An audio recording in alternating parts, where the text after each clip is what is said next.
नमस्कार साथियों, स्वागत है आप सभी का हमारे कोरोना क्लासेस एप्लीकेशन पर। और आज हम बात करेंगे सामाजिक विज्ञान का जो पेपर है आपका बीएसटीसी सेकेंड ईयर का। ये आपका 9वां पेपर है दोस्तों। ये इसका पूर्णांक 60 अंक का होता है, जिसमें पास होने के लिए आपको 24 अंक की आवश्यकता पड़ेगी और इसको करने के लिए आपको 3 घंटे का समय मिलेगा। एक छोटी सी जानकारी इसके लिए यह है कि अगर आपके पास में 12th क्लास के अंदर, ध्यान से सुनिएगा, अगर आपकी 12th क्लास में आर्ट है, ठीक है, तो आप लोग सामाजिक विज्ञान का पेपर देंगे। ठीक है, आप लोग अपने फॉरम में सामाजिक विज्ञान विषय को चूज करना। और अगर आपके पास ट्वेल्थ में मैथ साइंस हो, ठीक है भाई, मैथ साइंस वाले जो ग्रुप के स्टूडेंट हैं वो अपना साइंस का पेपर चूज करेंगे। ठीक है, विज्ञान का पेपर बीएसटीसी सेकेंड ईयर में फॉरम में भरते वक्त, तो अपनी तैयारी अपने ग्रुप के हिसाब से करें। आपका पहला क्वेश्चन, आप लोग पूरे प्रश्नों को एक बार ढंग से पढ़ेंगे और जो रीट की तैयारी कर रहे हैं वो अपनी तैयारी करते रहें। इसी एप्लीकेशन पर आपके लिए रीट पात्रता लेवल 1 की टेस्ट सीरीज़ दी गई है, टॉपिक वाइज व्याख्या सहित है। आप लोग जरूर ज्वाइन करना अपनी प्रैक्टिस के लिए। पहला क्वेश्चन है इस पेपर का, सामाजिक अध्ययन का केंद्र बिंदु किसे माना जाता है?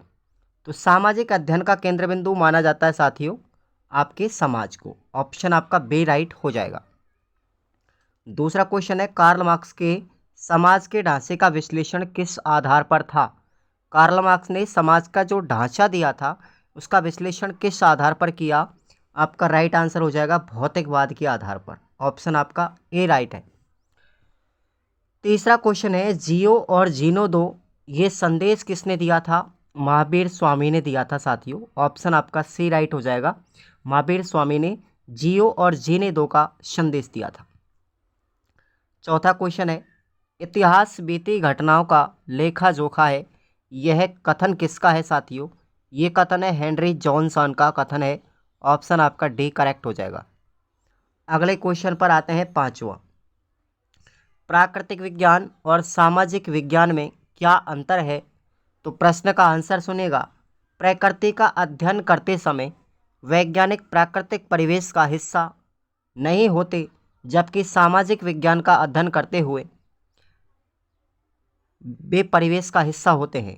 यही अंतर है इन दोनों में, यानी प्राकृतिक विज्ञान प्रकृति का अध्ययन करना, ठीक है, तो प्रकृति का जब अध्ययन करते हैं तो वैज्ञानिक प्राकृतिक परिवेश का कभी हिस्सा नहीं बनते, है ना, आसपास के वातावरण का हिस्सा नहीं बनते हैं। और यहाँ पर बात करें हम तो देखिएगा, जब वो सामाजिक अध्ययन का समाज का अध्ययन करते हैं तो वैज्ञानिक परिवेश को अपना हिस्सा जरूर बनाते हैं। अगला क्वेश्चन है छठवां, वर्ग संघर्ष किसे कहा जाता है? समाज की मूल संरचना व बाहरी संरचना के बीच में अंतर विरोध होता है, तो क्रांति से दोनों संरचनाएं बदल जाती हैं और एक नया स्वरूप स्थापित होता है, तो बदलाव की इस प्रक्रिया को ही वर्ग संघर्ष कहा जाता है। याद रख लेना इसको। अगला क्वेश्चन है सातवां, क्रियात्मक अनुसंधान की दो विशेषताएं लिखिए। ये प्रश्न आपके हर पेपर में मिलता है, जरूर पढ़ के जाएं इसको। तो क्रियात्मक अनुसंधान इस प्रकार के अनुसंधान में प्राकल्प में लचीलापन होता है, जिसमें आवश्यकता एवं परिस्थिति के अनुसार परिवर्तन किया जा सकता है।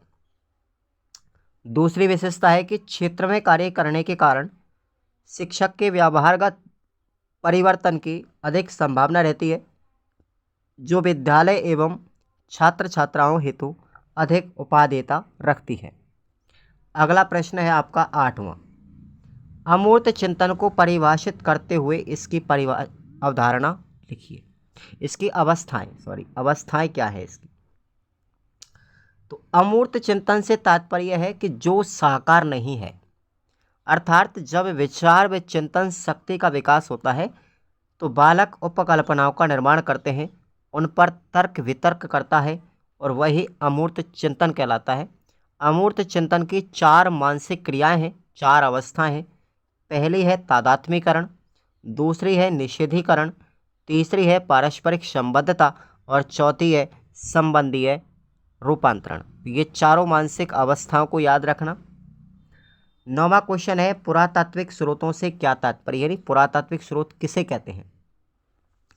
पुरातात्विक स्रोतों के अंतर्गत अभिलेख, सिक्के, स्मारक और भवन, मंदिर, मूर्तियां, चित्रकला आदि आती है। जिनके आधार पर हम प्राचीन इतिहास का अध्ययन करते हैं वो सभी पुरातात्विक स्रोत कहलाते हैं। 9वां क्वेश्चन है नव निश्चयवाद से क्या तात्पर्य है, यानी नव निश्चयवाद किसे कहते हैं। नव निश्चयवाद को आधुनिक निश्चयवाद भी कहा जाता है। यह निश्चयवाद तथा संभववाद की चरम सीमाओं के बीच की अवधारणा है। इसको रुको और जाओ निश्चयवाद भी कहते हैं। तो ये इसके 2-3 नाम याद रखना। 11वां प्रश्न है अंतर्राष्ट्रीय सद्भावना के विकास की आवश्यकता क्यों है। विश्व 2 महायुद्धों के विनाश से गुजर चुका है। तीसरा महायुद्ध ना हो इसके लिए प्रयासरत है कि जो अंतर्राष्ट्रीय सद्भावना द्वारा ही संभव है, यानी कि तीसरा विश्व युद्ध बिल्कुल ना हो इसके लिए एक अंतर्राष्ट्रीय सद्भावना जरूरी है, क्योंकि इसमें पारस्परिक सहयोग, विश्व नागरिकता एवं विश्व शांति की स्थापना होती है। दैनिक पाठ योजना के 2 लाभ देखिए। दैनिक पाठ योजना छात्रों में पाठ के प्रति रुचि उत्पन्न करती है और दैनिक पाठ योजना के द्वारा शिक्षक पाठ के उद्देश्यों को ठीक प्रकार से समझ लेता है। तो ये दैनिक पाठ योजना के 2 लाभ बताइए। 13वां क्वेश्चन है जाति और वर्ग में क्या अंतर है। तो जाति एक सामाजिक संरचना है, तो वर्ग आर्थिक, सामाजिक और राजनीतिक दृष्टिकोण से जुड़ा हुआ है, यही इसका सीधा अंतर है। 14वां प्रश्न है वस्तुनिष्ठता से क्या तात्पर्य। क्या सामाजिक अध्ययन में या सामाजिक विज्ञान में वस्तुनिष्ठता का होना आवश्यक है, स्पष्ट कीजिए। तो इसका उत्तर सुनिएगा। सामाजिक विज्ञान समाज को समझने के लिए उन सिद्धांतों तथा पद्धतियों का प्रयोग करते हैं जिनका प्रयोग प्राकृतिक विज्ञान में किया जाता है, क्योंकि दोनों के परिवेश अलग अलग हैं। इनकी अध्ययन सामग्री भी अलग अलग होती है। यदि प्राकृतिक विज्ञान प्रकृति के रहस्यों का पता लगाते हैं तो सामाजिक विज्ञान समाज व व्यक्तियों के रिश्तों को समझने का प्रयास करते हैं। यहाँ वस्तुनिष्ठता से हमारा तात्पर्य है कि समाज विज्ञानों में जो कुछ भी समझा जाए या समझने का प्रयास किया जाए तो उसमें समाज वैज्ञानिक अपने व्यक्तिगत मूल्यों और उसके प्रति स्वपक्षीय आधार पर चर्चा नहीं करें। प्राय सामाजिक विद्वानों और वैज्ञानिकों के संबंध में यह कहा जाता है कि समाज के संदर्भ में या संबंध में चर्चा करते समय वे निरपेक्ष नहीं होते। अथवा में आपको प्रश्न याद रखना है सामाजिक विज्ञान शिक्षण के उद्देश्य बताइए। क्या समाज का अध्ययन वैज्ञानिक हो सकता है, स्पष्ट कीजिए। ये प्रश्न आपको पढ़ना है। अगला हमारा प्रश्न है एनसीएफ 2005 का निर्माण क्यों किया गया। तो देखेंगे आंसर। स्वतंत्रता के बाद जब देश संप्रभु स्थिति में आया तो शिक्षा के क्षेत्र में नवीन समीकरण पैदा हुए, नए दृष्टिकोण का उदय हुआ, जिसमें यह विचार हुआ कि देश में शिक्षा प्रणाली का स्वरूप कैसा हो, क्या हो। राष्ट्रीय व अंतर्राष्ट्रीय सद्भावना का विकास, अच्छे नागरिकों के गुण आदि संस्कारों के विकास की बात को पूरा करने के लिए या विकास के उद्देश्य को पूरा करने के लिए एनसीएफ 2005 का निर्माण किया गया। ठीक है भाई।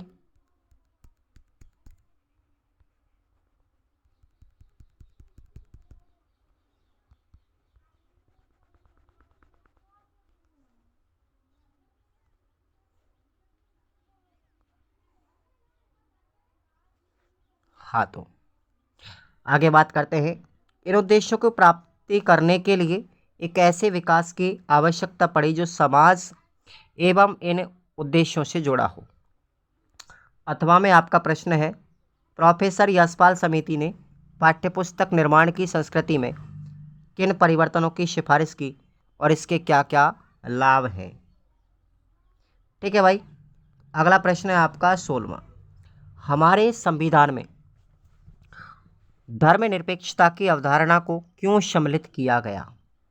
तो हमारा देश धार्मिक बहुलता वाला देश है। सभी धर्मों की उपासना और पूजा के तरीके अलग अलग हैं, इसलिए संविधान में धर्मनिरपेक्षता की अवधारणा को शामिल किया गया। भारत के इतिहास में एक ऐसा समय रहा है जब सांप्रदायिकता ने समाज पर प्रकाश प्रभाव डाला। अभी भी समय पर देश के कुछ भागों में सांप्रदायिक तनाव देखने को मिलता है। इसलिए संविधान के उद्देश्यों में धर्मनिरपेक्षता शब्द की व्याख्या की गई। अथवा में आपका प्रश्न है, पंथ निरपेक्षता से आप क्या समझते हैं, वर्णन करो। ये प्रश्न आपको पढ़ना है। 17वां क्वेश्चन है, इतिहास में साक्ष्यों की क्या भूमिका है। ये साक्ष्य कौन कौन से हैं। तो सामाजिक विज्ञान के अंतर्गत विभिन्न विषयों को समाहित करके पढ़ाया जाता है। इसमें एक महत्वपूर्ण विषय है इतिहास। इतिहास एक वैज्ञानिक विषय है और यह विषय अपने तथ्यों के प्रमाण पर आधारित तर्क प्रस्तुत करता है। इतिहास विषय में साक्ष्यों का काफ़ी महत्व है। इतिहास में साक्ष्य किसी भी विषय के प्रमाण को जानने, समझने व उनको प्रमाणित करने पर खरा उतरने हेतु काम में लाए जाते हैं। साक्ष्यों को एकत्रित कर उन पर चर्चा की जाती है। इतिहास विषय में अतीत के कई साक्ष्य बिखरे पड़े हैं। इन सभी सबूतों को एक साथ इकट्ठा करके इतिहासकार अतीत का पता लगाते हैं। पुराने दस्तावेज, स्टाम्प, लिखावट, चौपानियाँ आदि जो वर्षों पहले पूर्वजों ने प्रयोग में लिए थे, ये सभी इतिहास के साक्ष्य के रूप में काम में लिए जाते हैं। अथवा में आपका प्रश्न है, सामाजिक अध्ययन या सामाजिक विज्ञान में इतिहास की क्या भूमिका है। ये प्रश्न आपको याद करना है। नेक्स्ट क्वेश्चन है 18वां, सुनामी किसे कहते हैं, इसके प्रभाव बताइए। सुनामी तो महासागरों के तल में हुई भूकंपीय घटनाओं के बाद उठी हुई जल की ऊंची ऊंची विनाशकारी लहरों को हम सुनामी कहते हैं। सुनामी अपना विनाशकारी प्रभाव व्यापक रूप से डालती है। इससे तटीय भाग डूब जाते हैं, जिससे हजारों लोगों की मृत्यु और नुकसान भी होता है। नेक्स्ट हमारा प्रश्न है, कारण बताइए। तो ये आपको याद रखने कारण बताने कि ऊंचाई पर चढ़ने पर हमें कठिनाई क्यों महसूस होती है। तो इसका कारण आपको पता लगाना है कि भाई कारण है इसका कि जैसे जैसे हम ऊंचाई पर बढ़ते हैं तो वायु दाब कम हो जाता है और ऑक्सीजन की कमी होती है, तो चढ़ने में कठिनाई आती है। उद्योग किसी क्षेत्र निवेश में ही क्यों अधिक विकसित किए जाते हैं, किसी विशेष क्षेत्र में क्यों विकसित किए जाते हैं।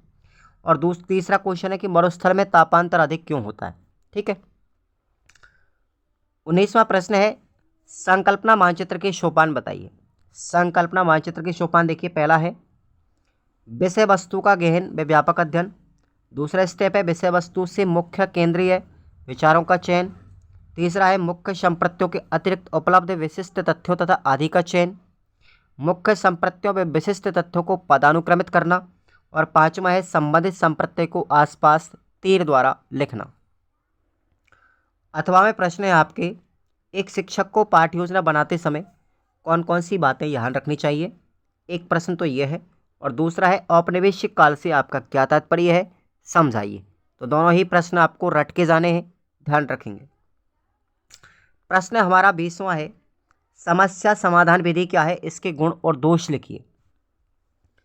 तो देखिएगा आप लोग, इस विधि के द्वारा विद्यार्थियों के सामने समस्या प्रस्तुत करके उसका समाधान ढूंढने के लिए प्रेरित किया जाता है, ताकि इसके द्वारा विद्यार्थी में निवेचित या विवेचित चिंतन का विकास हो सके। समस्याएं रुचिकर, चुनौतीपूर्ण, विद्यार्थियों की आयु व मानसिक स्तर के अनुकूल, उपयोगी, शैक्षिक रूप से लाभकारी व मानवीय क्रियाओं पर केंद्रित होनी चाहिए। इसके चरण हैं साथियों, इसके चरण आपको 6 याद रखने समस्या समाधान विधि के, स्टेप बाय स्टेप। पहला स्टेप है प्रस्तुतिकरण करना। दूसरा है परिकल्पना का निर्माण। तीसरा है आंकड़ों का संकलन। चौथा है आंकड़ों का विश्लेषण व परिणाम। और पांचवा है परिणामों का परीक्षण व सामान्यीकरण तथा विश्लेषण। और छठवां है प्रलोभन यानी लेखा जोखा रखना। अब इस विधि के गुण देखिए आप लोग। यह एक उद्देश्यपूर्ण विधि है। इस विधि में व्यक्तिगत विभिन्नताओं की पहचान की जाती है। यह विधि अभिप्रेरित करने के साथ साथ अधिगम को प्रभावी तथा स्थायी बनाती है। और यह विधि अच्छी आदतों का विकास करती है, उत्तरदायित्व, दृष्टिकोण जैसे गुणों का भी विकास करती है। तो ये समस्या समाधान विधि के गुण हैं, विशेषताएं मान लीजिए। अब इसके दोष पूछे, इसकी कमी पूछे, इसकी सीमाएं देखिए। इसमें शारीरिक क्रियाओं की उपेक्षा की जाती है। यह विधि अधिक समय लगाती है। यह विधि कम प्रतियोगी है, हालांकि यह प्रभावशाली बच्चों के लिए उपयोगी है, किंतु औसत और जो कमज़ोर बच्चे हैं ना उनके लिए उपयोगी नहीं है। इसमें शिक्षण नीरस होता है, आनंद नहीं आता, जिससे संतोषजनक परिणाम प्राप्त हो सके। तो बहुत अभाव विधि है ये। प्रश्न है आपका अगला, इकाई शिक्षण विधि के गुण और दोष। एक विधि ये पढ़ के जानी है। प्रश्नोत्तर विधि को समझाकर उसमें प्रयोग की जाने वाले प्रश्नों की विशेषता। एक प्रश्न आपका ये है, ये दोनों याद करने भाई, अच्छे से याद करना। आगे बढ़ते हैं हमारे 21वें प्रश्न पर। दृष्टिकोण से क्या अभिप्राय है, कितने प्रकार का होता है। समाज के संबंध में जब विचार करना प्रारंभ करते हैं तो उसके संगठन की समझ, और दूसरे शब्दों में बात करें कि समाज कैसे संचालित होता है, इसको समझना बहुत आवश्यक है। यदि समाज संगठित नहीं होगा तो उसमें अराजकता, नियमहीनता और अवनति फैल जाएगी। इसलिए समाज अपने संगठन के लिए अवस्थाओं को रचता है। इसलिए समाज मूल्यों, मानकों और औपचारिक कानूनों की व्यवस्था भी करता है। अगर मैं बात करूं समाज का क्रम, तो देखिए सबसे बड़ी चीज़ होती है समाज। समाज में होता है एक समुदाय, समुदाय में होता है एक परिवार, और परिवार में रहते हैं हम सभी व्यक्ति। तो ये क्या है, इसका डायग्राम आपको याद रखना। समाज के सभी पक्षों को सामाजिक आदर्शों के साथ जोड़ा जा सकता है। सामाजिक आदर्श से हमारा अभिप्राय देखिए उन मान्यताओं से है जो समाज के सदस्य स्थापित करते हैं और आशा करते हैं कि उन्होंने स्थापित किया है और उनकी पालना की है, और उनकी पालना भी होगी। दृष्टिकोण से हमारा तात्पर्य, अभिप्राय किसी व्यक्ति समूह की उस धारणा से है जिसमें विश्वास रखता है और ये मान्यता है कि जो भी जीवन जीने का तरीका या व्यवहार है उसको किस प्रकार से देखा जाए। यह एक नज़रिया है, दृष्टिकोण है, जो व्यक्ति को स्वयं के विचार, विचारधारा और समाज द्वारा उत्पन्न दृष्टिकोण की बहुलता है।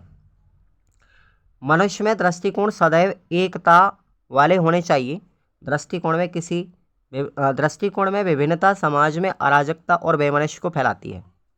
दृष्टिकोण के प्राय दो पक्षों देखने को मिलते हैं। पहला होता है पॉजिटिव और दूसरा होता है नेगेटिव नज़रिया।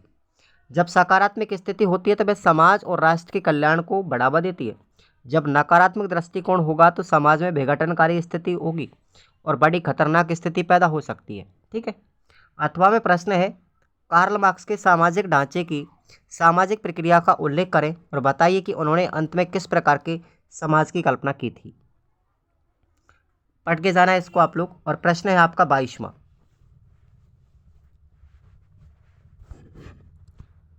नई शिक्षा नीति की मुख्य सिफारिशें क्या हैं। 1992 की राष्ट्रीय शिक्षा नीति में क्या क्या परिवर्तन किया गया, लिखिएगा। तो देखेंगे नई शिक्षा नीति की सिफारिशें देखेंगे। ये नई शिक्षा नीति कौन सी थी, 1986 की। ठीक है, इसी का जिक्र किया जाएगा। हमारी शिक्षा व्यवस्था में 1986 की शिक्षा नीति एक मील का पत्थर थी। इसी को आधार मानते हुए हमारी शिक्षा में ताना बाना बुना गया। नई शिक्षा नीति 1986 का आधार और सिद्धांत भारतीय संविधान के द्वारा प्रदत्त है। अब तक 3 शिक्षा नीति आ चुकी हैं। पहली शिक्षा नीति है साथियों, प्रथम 1968 में प्रधानमंत्री थी इंदिरा गांधी। दूसरी शिक्षा नीति है 1986 की, प्रधानमंत्री थे राजीव गांधी। और तीसरी नवीनतम शिक्षा नीति 1920 की, जिस अभी वर्तमान में भी नरेंद्र मोदी हैं और तत्कालिक प्रधानमंत्री नरेंद्र मोदी थे। ठीक है। 1986 शिक्षा नीति की प्रमुख सिफारिशें देखेंगे। व्यक्ति का शारीरिक और बौद्धिक तथा सांस्कृतिक विकास करना, वैज्ञानिक मनस्थिति का आविर्भाव करना, भौतिक, सामाजिक, तकनीकी और आर्थिक परिवेश के प्रति जागरूकता पैदा करना, श्रम के प्रति निष्ठा रखना, धर्मनिरपेक्षता, सामाजिक न्याय के प्रति आस्था बनाए रखना और अंतर्राष्ट्रीय सद्भावना तथा एकता का विकास करना। ये 1986 शिक्षा नीति की सिफारिशें थी। अब राष्ट्रीय शिक्षा नीति 1992 में परिवर्तन देखिए। राष्ट्रीय शिक्षा नीति 1986 में संशोधन करके आंध्र प्रदेश के तत्कालिक मुख्यमंत्री डॉक्टर जनार्दन रेड्डी की अध्यक्षता में इसे 1992 में पुनः प्रस्तुतिकृत किया गया, जिसमें निम्न परिवर्तन हुए। क्या परिवर्तन हुए कि कर्म के प्रति स्वस्थ दृष्टिकोण का विकास, आर्थिक विकास में योगदान हेतु मानवीय शक्ति उपलब्ध करवाने का प्रयास, मानवीयता एवं मिश्रित संस्कृति के प्रति मूल्यों का विकास, प्रतिभाशाली बालकों को उनकी योग्यता अनुसार आगे बढ़ाने में सहायक। अब आपका प्रश्न है अथवा में माध्यमिक शिक्षा आयोग ये की स्थापना हुई थी 1952-53 में। तो एक तो माध्यमिक शिक्षा आयोग, दूसरा है विश्वविद्यालय आयोग, इसकी स्थापना 1948 में हुई थी, ध्यान रखना। तो इनकी सिफारिशें कौन कौन सी थी आपको संक्षेप में वर्णन करना है। आपका अंतिम प्रश्न है सतत एवं व्यापक मूल्यांकन की अवधारणा को स्पष्ट कीजिए। ये प्रश्न तो आपको हर पेपर में मिलेगा। शिक्षा का उद्देश्य बालक का सर्वांगीण विकास करना है। जब सीखना एक सतत प्रक्रिया है तो मूल्यांकन भी सतत होना चाहिए। उसके ज्ञानात्मक तथा व्यवहारात्मक पक्षों में संतुलन बनाना चाहिए। अब तक हम ज्ञानात्मक पक्ष पर ध्यान देते आए हैं। जब तक हम बालक के व्यावहारिक पक्ष को मजबूत नहीं करेंगे तब तक शिक्षा के मूल उद्देश्य को हम प्राप्त नहीं कर पाएंगे। इन सब बातों पर गहन विचार विमर्श करने के बाद हमारे शिक्षाविदों ने राष्ट्रीय शिक्षा नीति 1986 को संशोधित करके 1992 में एक प्रस्ताव दिया, ठीक है, और राष्ट्रीय पाठ्यचर्या रूपरेखा LCF 2005 को मूल्यांकन की अवधारणा को प्रस्तुत किया गया। RT एक्ट 2009 में इस बात पर भी विशेष जोर दिया गया है कि बालक की सीखने की क्षमता अन्य क्षेत्रों में उसकी योग्यता का सतत एवं व्यापक मूल्यांकन होना चाहिए। सतत के साथ साथ मूल्यांकन को व्यापक भी होना चाहिए। व्यापक मूल्यांकन में पाठ्यचर्यात्मक व पाठ्यसहगामी दोनों ही क्षेत्र शामिल है। यह स्वाभाविक है कि पाठ्यचर्यात्मक एवं पठन सहगामी क्षेत्र के लिए मूल्यांकन के लिए परीक्षा से अतिरिक्त भी विधि अपनानी होगी। विधियों की व्यापकता भी सतत और मूल्यांकन में समाहित। सतत एवं व्यापक मूल्यांकन विद्यार्थियों के अभिवृद्धि और विकास के दो पहलू कौन कौन से हैं? पाठ्यचर्यात्मकता और पाठ्यसहगामी क्रिया आदि का आकलन करता है। अब इनके लक्ष्य कौन कौन से साथियों? पहला लक्ष्य ज्ञान बढ़ाना, दूसरा है बोध, तीसरा प्रयोग, चौथा विश्लेषण, पांचवा मूल्यांकन और छठवां सृजनात्मकता। अब मैं आपको दो प्रश्न और बता रहा हूँ। मूल्यांकन कैसे किया जाता है और ये कितने तरीकों से होता है, इसके विभिन्न तरीके बताने। एक प्रश्न तो ये याद करके जाना है। दूसरा है सामाजिक और राजनीतिक जीवन के शिक्षण का परिचय देते हुए विद्यालयों में सामाजिक विज्ञान क्यों पढ़ाया जाता है, इसकी विशेषता भी लिखिए। एक प्रश्न आपका ये है निबंधात्मक, तो इन दोनों को और पढ़ के जाना है आपके लिए। और ये आपका सामाजिक विज्ञान का पहला मौखिक पेपर है, यानी कि पहला मॉडल पेपर गेस्ट पेपर है। ये सभी जरूर पढ़ के जाए। और रेट पात्रता की जो टेस्ट सीरीज़ आपको इसी एप्लीकेशन में दी गई है, टेस्ट सीरीज़ के फोल्डर में, उसको आप लोग 151 रुपये वाली उसको आप ज़रूर ज्वाइन करें। आपको बहुत ही ज़्यादा बेनिफिट होगा उससे। Thank you so much.